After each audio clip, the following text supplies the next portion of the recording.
All right, mind the sniffles. I got a bit of a cold. Just leaving the workshop here. Got some stuff on my little sled. I'm gonna drag into the bush, and we're gonna make some lumber today. The hardest part about all of this is finding the right tree. You'll see we've got a number of very large trees around me, but I'm tripping over stuff. Like for example, I want to use this beautiful maple tree right here. This nice big maple. But you see, Kat has already gone out into the bush and marked it for tapping, because we're going to try and make some maple syrup the end of next month, February. So this tree's already been allocated for maple syrup, which means I can't turn it into a hardwood table. Here we have a visitor come through the bush to say hello. Thor down. Thor down. No jumping. Good boy. So, I see you have radio for me. And what else? Tarp for catching sawdust. Thank you. Notice your tree right over there? My tree? Yeah, you marked it for tapping. See?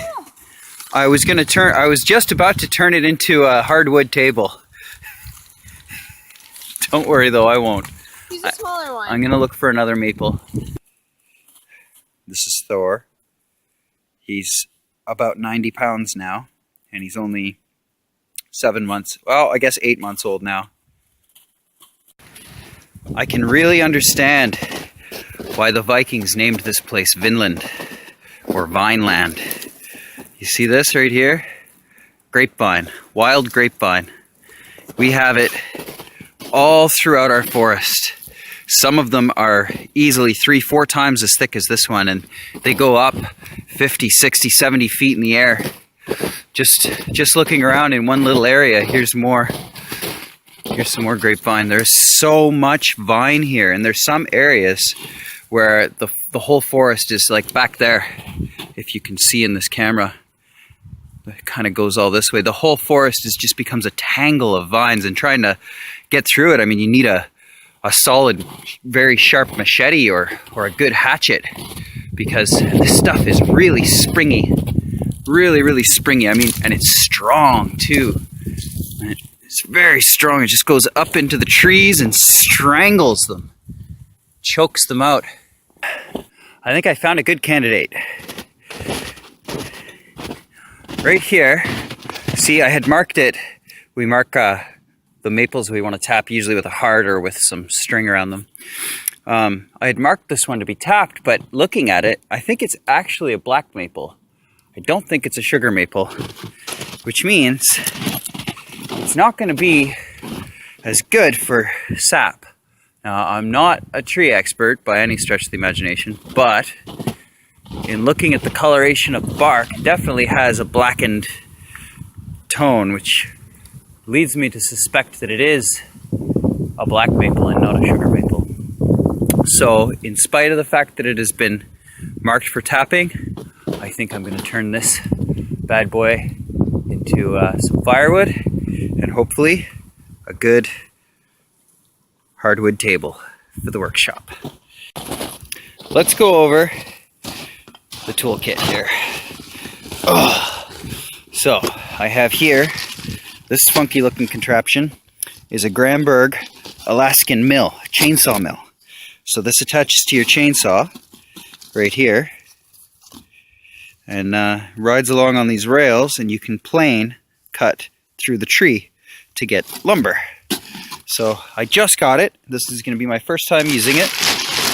We want to save as much sawdust as we can to aid with our composting toilet. Now, what do I have here? My essential kit. What I never ever, if I'm going into the bush to chainsaw, to cut trees, I never leave any of this stuff behind. Pair of gloves, a good pair of gloves. I've got good stocked up first aid kit with lots of extra blood rags in it. A radio.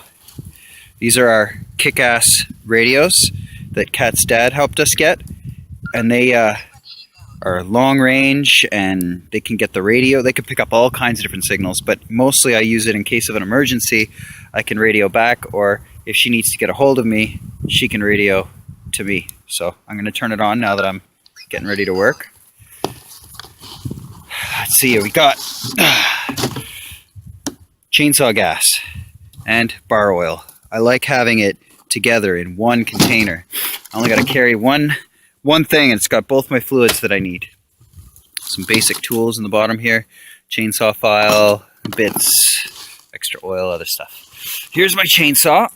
It's a Stihl SM261, or sorry, MS261, with an 18-inch bar on it, which I think will be big enough to do our tree over here. And it's pretty good. I like it. It had some problems when I first bought it, and I ended up having to take it back to get repaired. There was something wrong with the decompression valve, and it was causing the engine to get too much air, the combustion chamber to get too much air, and it was overheating like crazy. It actually warped the muffler and caused all kinds of problems. Blew the whole engine, so kind of freaky. But they replaced everything. It was under warranty, so it was all good. Then I got work boots. These are CSA approved, steel toe, steel shank, heavy duty, cold weather work boots, chainsaw chaps. I'd never ever like to run my chainsaw without wearing a pair of chaps. All it takes is one nick across a femoral artery here, and you're screwed.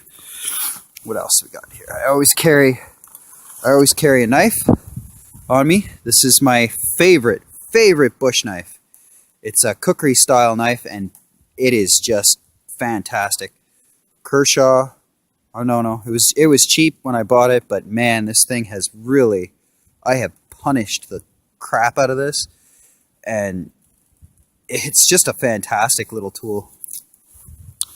And I always keep with me an axe, little hatchet, tomahawk. This is a tomahawk. It's got a hammer on the backside, so it's a nice, just good little utility tool here.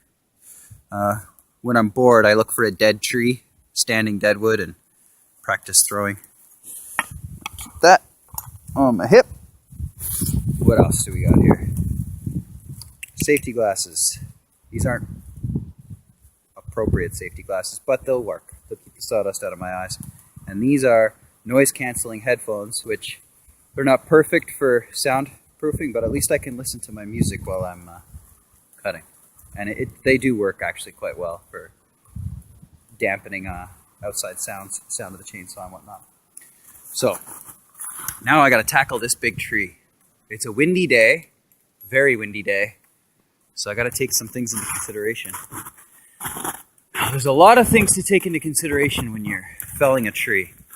The first thing I like to do is figure out which way the tree is leaning, so I can see if this is perfectly level here, this tree's got a bit of a lean that way, so it's going to naturally want to fall that way.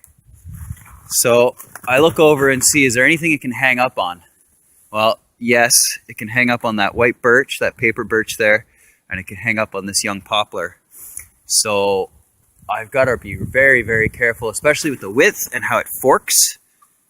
That one side of the fork is going to want to hang up, and then the tree is going to want to twist and drop. Unfortunately, because this bush is so overgrown with small saplings, it's impossible, unless I cleared all of this, to have a safe spot to drop where it's not going to actually damage any trees. So the only thing I can really hope for is, because I don't want to clear all this, hope that it doesn't do too much damage when it falls to most of these trees, so that they can have a chance to start, growing up bigger. So the second thing I want to look for is, where's my escape route if something goes haywire? And it's going to be right back that way, because I've got lots of protection from these big spruce, and I'm not going to be too worried about it affecting me. Plus, I've got this other tree, which I think is part of the same tree. same root system anyways. This other maple here, which will protect me because I'm not going to cut this maple down. I'm going to give this one a chance to grow and get rid of this big guy here. So now, I see this big arm here is leaning more this way, which is good because this is a pretty clear path, with the exception of some of these saplings here. So I'm going to actually want to cut it so it drops straight this way in between those two larger poplars there. Larger, I say larger because they're bigger than the rest of them, but they're pretty small. I'm going to have to cut this little guy here first. Unfortunately, it's right in the path, and I don't want to have any unnecessary twisting. So now when I cut this, I'm going to cut a notch in it like that, and then I'm going to back cut, and hopefully all is well. Gravity will be on my side, and the tree will fall exactly where I want it to. Awesome. That worked out really well. I didn't stop to film while I was cutting after I did the notch in that because it's just too dangerous. But see here, my notch went down like this, and I gave it a bit of an angle on the downslope so that it would go right where I wanted it to, right down between those trees. And actually, it doesn't look like it. Oh, it bent two saplings over there. So killed two saplings, but that's it. And then I did my back cut, and when I get to here, what happens is the weight of the tree hinges with gravity, and it breaks off. And you never really want to cut into the hinge. I got a little too close here, you can see, so it's not a perfect cut. But then again, I'm not a lumberjack. I'm just your average bloke over here. So I'm going to be able to get a lot of boards out of this tree. So the first thing I got to do is get the whole thing into a position where I can start milling it, because as it stands right now, it's just not in a very good position with that angle and everything. It's not in a very good position at all. So, well, it looks like it broke another little sapling over there. But so 3 saplings. Well, those 2 aren't broken. They're just bent. They'll come back. So 1 is broken for sure. So that's not bad at all. It missed all the big trees, which I'm glad. It even missed this guy right here. I was debating whether I wanted to cut this one down, but it got right beside it. So that's good. Okay, let's sharpen up the chainsaw, fix this up, and get ready to make some lumber. Okay, now it's sitting in a much better position to mill. It's down on the ground. I can maneuver it around. Most of the brush is still hung up over there, but all the big sections that I would want to use for lumber are down in a position where I can actually use them. So now let's go over here and check out this. I just went over to the hardware store because apparently it takes lumber to make lumber. But I got these 2x2s. I countersunk some holes in them. I set some screws in them, and what I'm going to do, I'm going to set these up here as rails. And these rails are going to become the guide for my very first cut through this tree. From then on, I can use the tree itself to actually mill my lumber. So look at all that sawdust. Tons of sawdust. Look at it all. Beautiful. And I've got my rails off. I've got my chainsaw mill off. I'm gonna have to put it back on and set my height of my cuts, but my first cut is done. Look at that. Beautiful, beautiful slab of wood right here.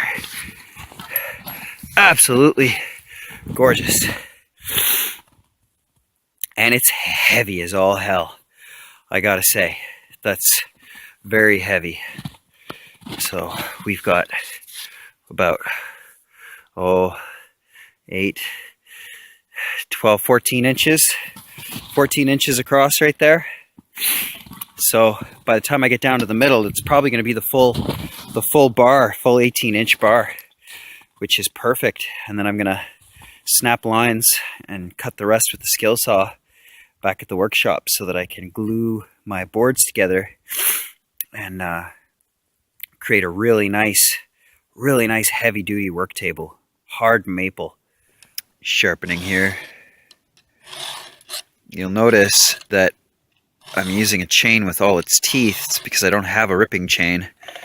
Normally when you mill, you'd be using a ripping chain, but I don't have one yet, so I'm gonna have to get one. I just got through my first ever milled piece of lumber.